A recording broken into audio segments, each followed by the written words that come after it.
நீங்க பேசுறதால உறவுகள் உடையாது. நீங்க பேசாம இருக்கிறதுனால நீங்க தான் உடைஞ்சு போறீங்க. உணர்ச்சி மேலாண்மையின் 5வது படி செயல்படுதல். செயல்படுதல் அப்படின்னா மௌனமான பெண்களுக்கு நல்ல சத்தமா பேசி செயல்படுறது இல்லை. அமைதியா, தெளிவா, தைரியமா உங்க மனசுல இருக்கிறத சொல்றது தான் செயல்படுறது. தண்ணீரை போல மென்மையானது, ஆனா கல்லையும் உருமாற்றும் வலிமை கொண்டது. நீங்க மௌனமா இருக்கிறது வெளியில சமாதானம் கொடுக்கலாம், ஆனா உள்ளுக்குள்ள புயலை உருவாக்கும். பேசாம இருந்தா மனக்கசப்பு வளரும், மரியாதை குறையும், உறவுகள் மெல்ல சிதையும். எப்படி அமைதியா பேசுறது?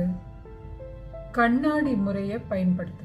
நீ எப்பவும் என்ன புரிஞ்சுக்கவே மாட்ட அப்படின்னு சொல்லாதீங்க. நான் பேசும்போது குறுக்கிட்டா நான் பேசுறத யாரும் கவனிக்கல அப்படிங்கிற மாதிரி எனக்கு தோணுது. நான் பேச எனக்கு இடம் வேணும் அப்படின்னு சொல்லுங்க. இது குற்றம் சாட்டுறது இல்ல, உங்க உணர்வை தெளிவுபடுத்துறது. கண்ணாடிய உடைக்கிறது இல்ல, அந்த கண்ணாடிய அட்ஜஸ்ட் பண்ணிக்கிறது, கொஞ்சம் கரெக்டா தெரிகிற மாதிரி. அமைதியான செயல்பாடு உறவுகளை உடைக்காது, அவற்றை சுத்தம் செய்து. சுயமரியாதையோட பேசப்படுற வார்த்தைகள் சுவர்களை எழுப்பாது, பாலத்தை அமைக்கும். இது உங்களுக்கு பொருந்துனா இந்த வீடியோவை சேவ் பண்ணி வச்சுக்கோங்க. இதை தெரிஞ்சுக்க வேண்டிய மற்ற பெண்களுக்கு ஷேர் பண்ணுங்க. இன்னைக்கே ஒரு அமைதியான உண்மையை தைரியமா பேசுங்க. நீங்க பேசுறதால உறவுகள் உடையாது.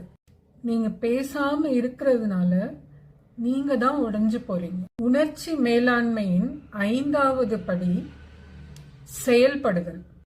செயல்படுதல் அப்படின்னா மௌனமான பெண்களுக்கு நல்ல சத்தமா பேசி செயல்படுறது இல்லை. அமைதியா, தெளிவா, தைரியமா உங்க மனசுல இருக்கிறத சொல்றது தான் செயல்படுறது. தண்ணீரை போல மென்மையானது, ஆனா கல்லையும் உருமாற்றும் வலிமை கொண்டது. நீங்க மௌனமா இருக்கிறது வெளியில சமாதானம் கொடுக்கலாம், ஆனா உள்ளுக்குள்ள புயலை உருவாக்கும். பேசாம இருந்தா மனக்கசப்பு வளரும், மரியாதை குறையும், உறவுகள் மெல்ல சிதையும். எப்படி அமைதியா பேசுறது? கண்ணாடி முறைய பயன்படுத்து. நீ